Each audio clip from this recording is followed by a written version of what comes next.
Hi there, welcome to Tempe Creek Vineyard and Farms, where we talk about winemaking, vineyard management, and farm and animal husbandry, I guess.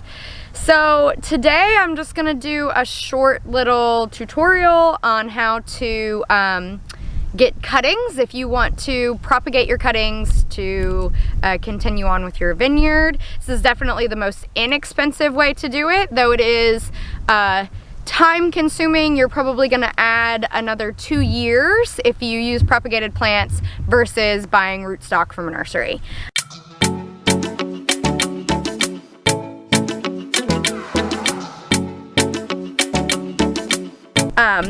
So we're doing our rough prune today, and as I prune, I'm picking some of the best shoots to make cuttings out of. I have had pretty good success actually with my propagated plants. We have about 60 vines over on the other side of the vineyard that are all propagated.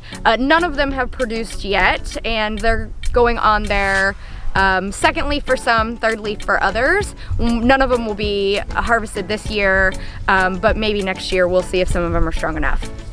Okay, so as I prune, I'm picking out shoots that are at least pencil width. So this is significantly bigger than pencil width, and it looks pretty healthy.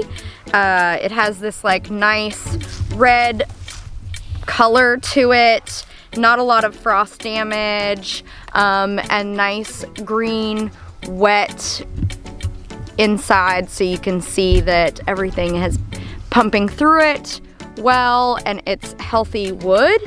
And so this is a little bit bigger than it has to be, but that's fine. And so what you do is you want to definitely take off any dead wood that's here, like that's dead wood right there.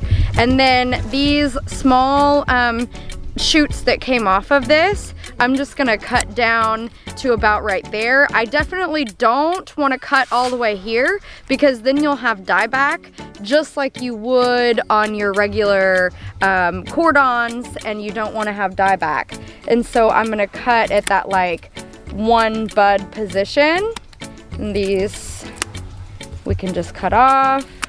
One bud position, though that wood is dead anyway, so it doesn't matter as much. And so I'm going to cut all the way down on this. I'm gonna get rid of this little curve that's down at the bottom because of preference more than anything else. And then you want to leave your cuttings at about 18 inches.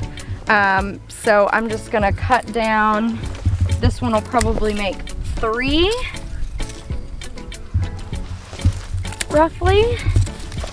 So now we have 3 cuttings from that one shoot. And so each one has about 5 bud positions. I would say you need to have at least 4. And maybe up to 6 bud positions. So these are the bud positions right here, where you can see where there's a bud that's coming out. 2, 3, 4, and 5. So 5 bud positions on this one. When I plant into the soil, I always put 2 in the soil, and that's where your roots will sprout. So your new roots will come from those bud positions that you're putting in the soil, and then the next ones that's where your shoots will come out on the top. And so both are really important. So like I said, I think you'd need at least 4. I usually leave 5 to 6. 5 to 6, and it also depends on the soil itself, or if you're putting it into improved soil, you could probably have less bud positions, and if not, then I would leave more for you to work with once you're putting it into the soil itself.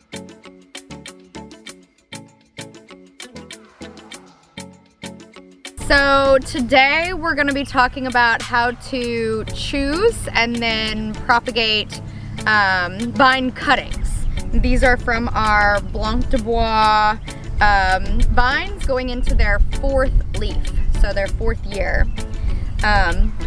So we already showed you how to pick your vines. So when you cut them down, you want to make sure that they stay moist. So we soaked these for about 36, almost 48 hours before this morning, so that they would continue to stay viable. So if you remember, you want to have at least like 5 buds. You probably could go as much as 7. And maybe a little bit shorter if you're using improved soil, if you're putting them in, say, like a raised bed. But if you're putting them straight into your vineyard like what we're doing today, I'm gonna suggest a minimum of 5 buds. And so you can see the buds that I'm talking about. Here's 1, 2, 3, 4, and 5 healthy buds.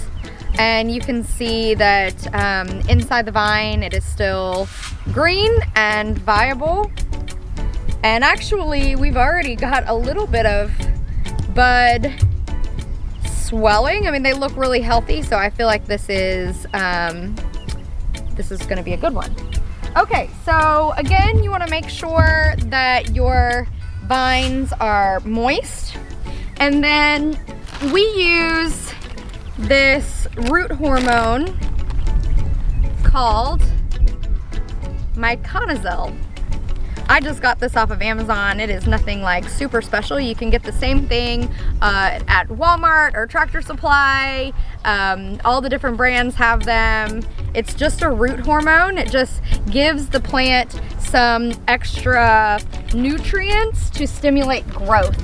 And if you're using improved soil, you probably don't even need this, but it won't hurt either, you know. But we have not the best of soil in our vineyard. It's a heavy marbled clay, and so the vines out here, especially the propagated ones, need all the help that they can get to push out those roots.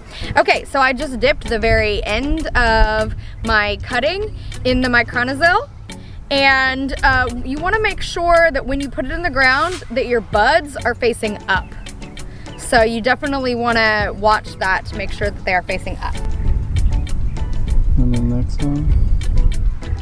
So when you are planting rootstock, you want to make sure that your holes are around 18 inches deep. But since these do not have roots yet, we don't have to go down quite as deep. And so our holes that we've dug today are around 8 to 10 inches. I would recommend putting a little bit of topsoil or some kind of improved soil inside of your hole unless you have really, really healthy soil in general. When you're putting it in, you want to make sure you have 2 buds that are still exposed after you fill in your dirt. So this one is about perfect. I could probably go even a little bit deeper.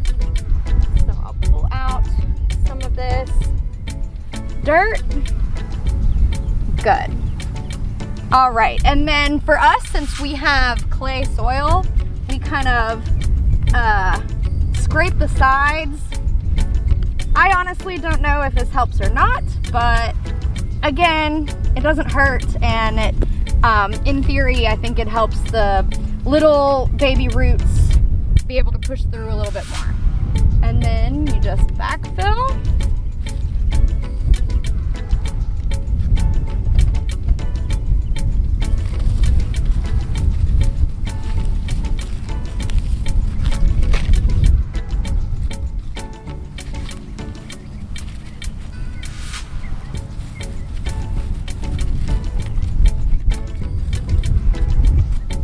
So just like if you're starting your garden, you know, whenever you put plants under any kind of stress, replanting or planting, you want to water pretty quickly.